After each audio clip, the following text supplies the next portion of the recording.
सौम्या बोली, अरे ये सब बातें हम बाद में डिस्कस करेंगे, पहले तो यहाँ से निकलने की तैयारी करो, क्योंकि ज्यादा रात हो जाएगी तो फिर होटल में रूम ढूंढना भी मुश्किल होगा। और साहिल को भी इन्फॉर्म करना है कि हम लोग दिल्ली आ गए हैं, इसलिए पहले ये सारा काम निपटा लेते हैं, फिर होटल पहुंचकर साहिल को फोन कर देंगे। सौम्या की बात सुनकर वैशाली और निखिल कहने लगे, हाँ ठीक है, चलो फटाफट, पहले सुमित की बॉडी को कवर करने के लिए कोई इंतजाम करते हैं। सुमित की बॉडी उठाते हुए निखिल और वैशाली ने एक चादर में लपेटा, लेकिन अभी भी उसका खून बहना बंद नहीं हुआ था। ये देखकर रितु को थोड़ी टेंशन होने लगी। वो बोली, यार अगर ब्लड निकलता रहा तो फिर हम इसको बाहर कैसे निकाल पाएंगे।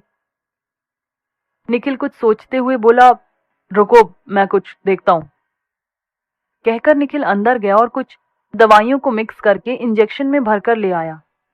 पहले उसने सुमित को इंजेक्शन लगाया, उसके बाद उसके सारे घावों पर मरहम पट्टी की, जिससे उसका खून बहना थोड़ा कम हो सके। थोड़ी देर इंतजार करने के बाद जब सुमित का खून बहना बंद हुआ और गाढ़ा होकर जमने लगा, तो फिर उन लोगों ने सुमित की बॉडी को उठाकर एक प्लास्टिक बैग में डाला। प्लास्टिक बैग निखिल के बिस्तर पर पड़ा हुआ था, जिसमें वो अपना सामान लेकर आया था। उस प्लास्टिक बैग में सुमित की बॉडी को डालने के बाद ऊपर से एक चादर से अच्छी तरह कवर कर दिया और बॉडी को फिर एक तरफ खिसका दिया।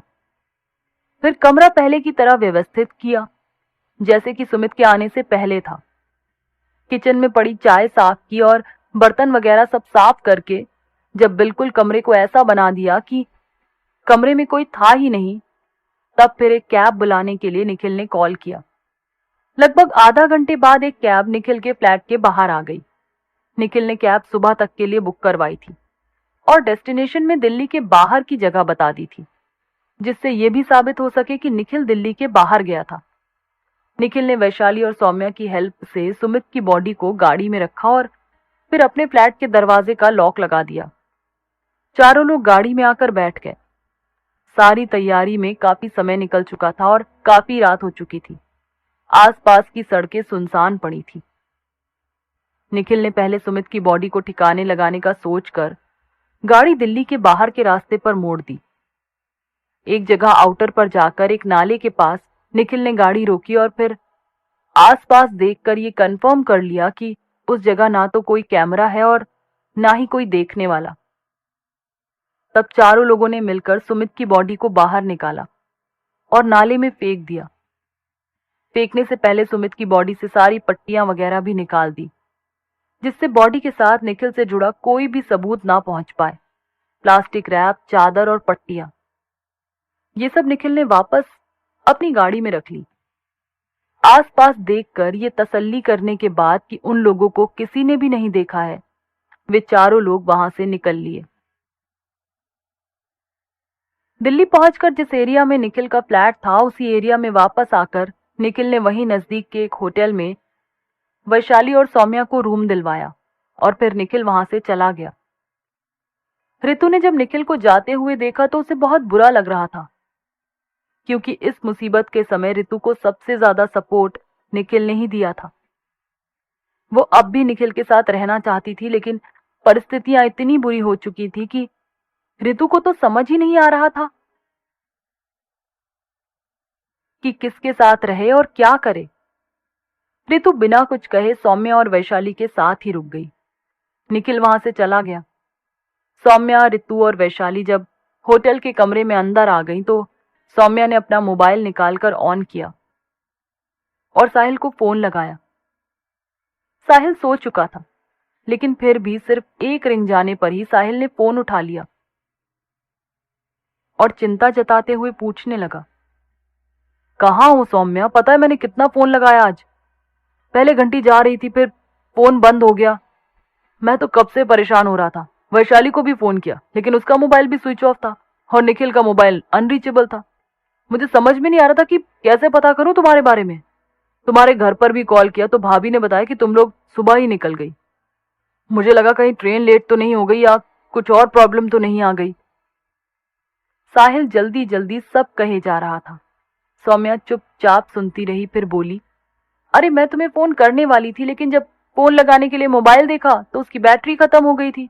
और फिर सबसे बड़ी प्रॉब्लम ये हुई कि जब मैं और वैशाली निखिल के रूम पर पहुंचे तो वहां ताला लगा हुआ मिला, इसलिए फिर हमें होटल में रुकना पड़ा। ऐसे में मोबाइल भी चार्ज नहीं कर पाई और तुम्हें कॉल करके कुछ बता नहीं पाई। आई एम सॉरी साहिल। कहते कहते सौम्या का गला भर आया। सौम्या को इस तरह इतनी सी बात पर रोता हुआ सुनकर साहिल परेशान हो गया और प्यार से कहने लगा, अरे मैं तो केवल ये कह रहा था कि मुझे तुम्हारी फिक्र हो रही थी। मैं तुम्हें डांट थोड़ी ना रहा हूं जो तुम्हें इतना बुरा लग गया। अच्छा बाबा सॉरी, रोना बंद करो अब। सौम्या साहिल की इस बात पर बोली, नहीं मैं इसलिए नहीं रो रही कि तुमने मुझे डांटा, बल्कि मुझे तो इसलिए रोना आ रहा है कि तुम्हें मेरी इतनी चिंता थी और मैंने तुम्हें फोन भी नहीं कर पाया। साहिल बोला, अच्छा अब छोड़ो ये सारी बातें, तुम मुझे ये बताओ कि निखिल कहाँ चला गया, और तुम दोनों ने निखिल को बताया नहीं था क्या कि तुम लोग उसके रूम पर आने वाली हो? सौम्या जवाब में बोली, नहीं हम लोग उसे सरप्राइज देना चाहते थे।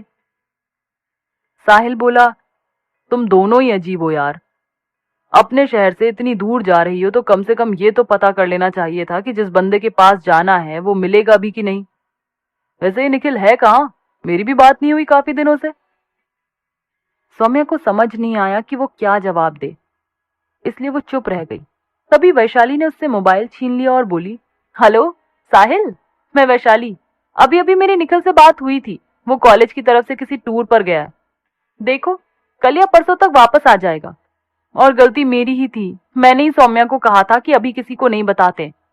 लेकिन तुम जरा भी चिंता मत करो, निखिल के फ्लैट के पास में ही एक होटल में हम रुके हैं। तुम्हें जब टाइम मिले तब तुम आ जाना। अच्छा अब सौम्या से बात करो। कहकर वैशाली ने फिर सौम्या को मोबाइल पकड़ा दिया। सौम्या आगे बोली, अच्छा साहिल ठीक है, फिर कल मिलते हैं, तुम कितने बजे तक आओगे? साहिल बोला, जल्दी आ जाऊंगा। अगर तुम लोग निखिल के रूम पर होती तो शायद देर में भी आता, पर अब तुम दोनों अकेली हो तो मैं जल्दी से जल्दी आने की कोशिश करूंगा। तुम दोनों अपना ध्यान रखना। कहकर साहिल ने फोन रख दिया। क्या साहिल के आने पर उसको कुछ पता चलेगा